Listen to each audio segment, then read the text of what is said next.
Hujjatlaringiz Nimaga aka? hujjatlar joyidami? Joyda. Ko'rib qo'ysam bo'ladimi? Hammasi joyidami sizda?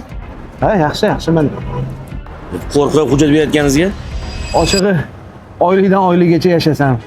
Bu oyda juda ham ko'p jarima qildim. Shunga yana bu jarima qilib qo'ymay deb qo'rqib turibman-da komandir. maqsadimiz jarima yozish emas. Aksincha, sizni xavfsizlik ta'minlash. Ha, to'g'ri. Bo'ldimi komandir? Orqada nima bor? Yuk olib ketyapsizmi? Ha, yuk. Tekshirib qo'ysam bo'ladimi? Bo'ladi. Mana bazaltium. Nima bu? Bu aka issiqlik izolyatsiya mahsuloti aka. Uylar qurilganda devorlariga issiqlik uchun qilinadi.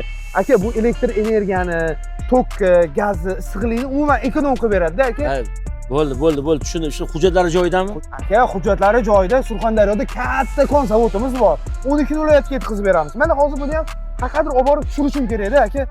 Qasam mo'moyis ko'piga deganda. Aka, bu hali boshlanishi. Olib borib tushirgandan keyin uyga qaytib borishim kerak. Uyda keliningiz homilador bo'lsa, u qulupini olib keling degan. Hamma u qulupini olishim kerak, hali olib borishim kerak, unga yedirishim kerak. To'g'ri tushuning. Bo'ldi, tushunaman. Rosa mo'moyis ko'piga degansiz. Bilaman, tushunaman.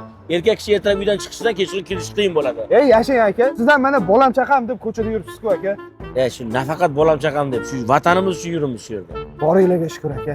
Jon aka qo'yib yuboring. Boring. Rahmat. Xavfsiz kamar taqib oling, ha? Hozir taqib olaman. Mana hozir.